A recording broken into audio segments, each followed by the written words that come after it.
Sanmanan, guys. So obviously the title is "Men Don't Date When Broke," but let me just start off with the disclaimer. Disclaimer is being broke is subjective. So what is broke to you may not be broke to someone else. Meaning, Uguti, in my bank account, if I'm down to my last, let's say 50 rand, I might say, yo, I'm broke. And someone who is down to your last 50,000 rand, yo, I'm broke.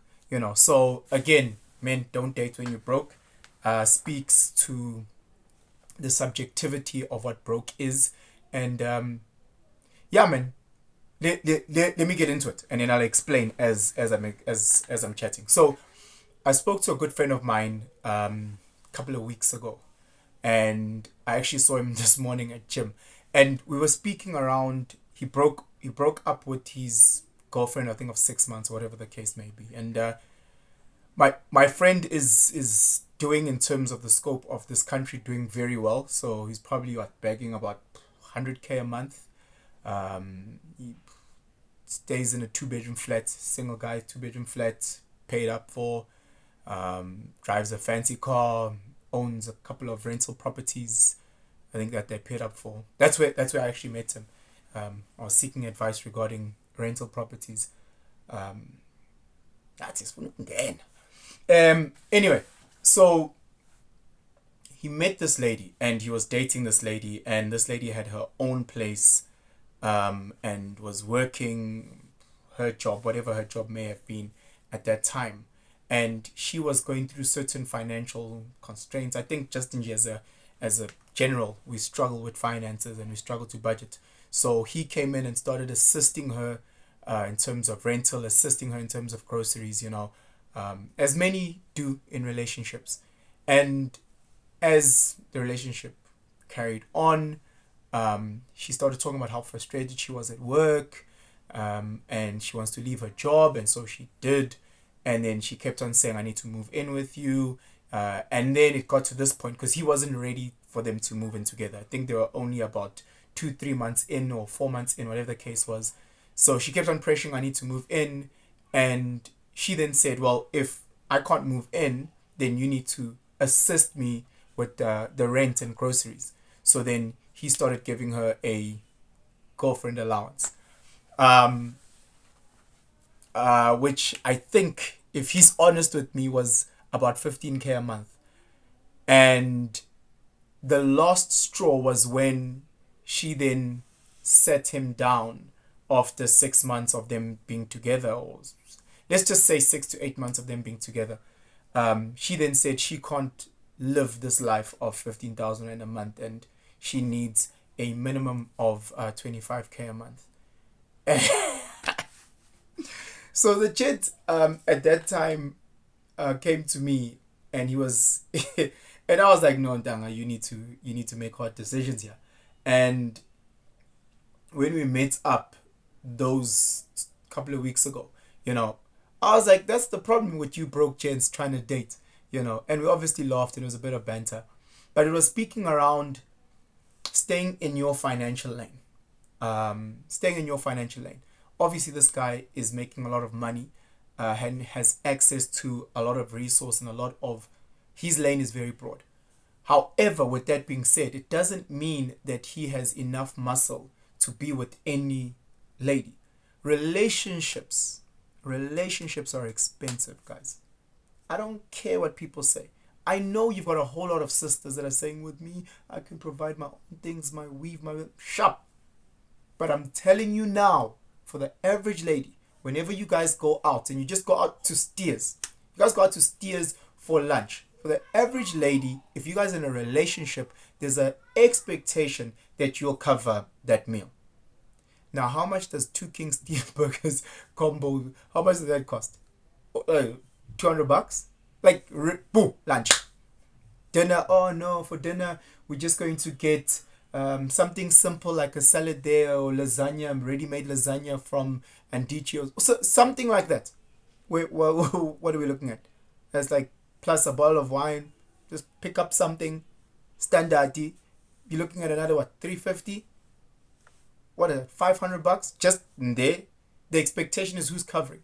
You guys decide to just go, oh man, let's just go to your local hubbly place. Let's smoke. We have a couple of rounds. I'll drink some cocktails, whatever the case may be. What are you looking at? 1.5? I'm talking just standard middle class living. I'm not going up there. I'm not going down there. Standard middle class living. So if you're in a relationship, there's those slight expectations. Yes, a lot of the sisters are also coming to the party. I'm not disputing that. What I'm trying to say is that if you are broke, there will be certain expectations that you can't there'll be certain expectations that when have, and all of a sudden you start realizing that there's friction in the relationship. There'll be friction. Your girl will be, let's say it's a time of the month and she's got painful period pains, and she'll like, oh baby, when you pass my place, please can you just come through with tampons, Mybulins, and some treats just to make her feel good.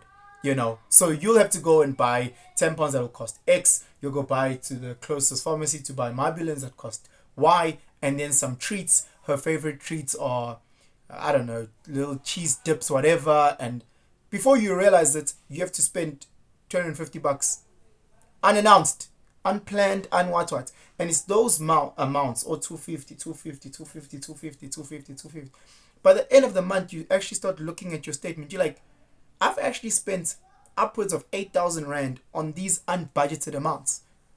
Yo, guys, unga date when you are broke. And again, I get it. Broke is subjective. So whoever is in your lane, whoever's in your financial lane, if you can't maintain a certain level, whatever that level may be, don't date. King, focus on you. Focus on building you. Focus on making sure your pockets are good. Once you understand, okay, my pockets are good, I can allocate X amount to a relationship. There has to be an amount. So if you're earning 50,000 Rand a month and you say I'm allocating 10%, which is 5K, keep to that 5K and break it down. And say, okay, Sharp, I need to know it when we're going for, we're just taking a walk at the Banbani Gardens. There'll come a time where there's a stall and she might want a coffee, or she might want to have yogurt or ice cream or something. But that money comes from somewhere. Oh no, let's go hike at whatever this latest hiking spot. You need to understand, okay, Sharp or petrol there and back is going to cost me 350. When we get there after the hike, we'll have to have lunch somewhere. There we'll have to have sweets in the hike, my power rate, the Mali Cuisine, whatever the case is. This day trip will cost me at least $600. She comes back, we might want to have 1 or 2 drinks somewhere that might cost another $1,000, maybe 1.2. Okay, Sharp, let's say just a standard Saturday hiking day that might cost me $2,000. Plan for these things and have the financials to do them, or else you will be fucked. And then there'll be little frustrations within the relationship that you won't understand. These arguments come out of nowhere. Or Booty, you're busy frustrated at her, she's frustrated at him, and you don't know why. Because financially out chimang. Make sure you focus on you. You have your finances in order. Before you start looking around and bothering people's sisters, make sure that your finances are in check. And once your finances are in check where you need them to be, stay in your financial lane. Don't be dating girls that need a girlfriend allowance of 20,000 Rand if you're earning 50K. Uzofa, boy. Uzofa. You must be earning or making 100,000 Rand a day. Then you can say, Sharp, I'll give you 20K, or whatever the case may be. But again, don't be stressing people's sisters, don't be stressing people's daughters, all because we're now grand financially. Work on yourself financially. And Nina Bosisi, and my expectations in. Video, man. But namhlanje it's all about the gents, guys. Let's work on ourselves. Let's make sure that we on this financial journey. We sort ourselves. We read the right books. You talk to the right guys. You make yourself. You get a mentor at work. Build yourself so that you are an asset. You can make money from a business point. Build those relationships. Have the systems in order so your business can boom and you can get that cash and you can look after yourself and you can look after your loved ones. Anyway, Nibe Grandi, guys.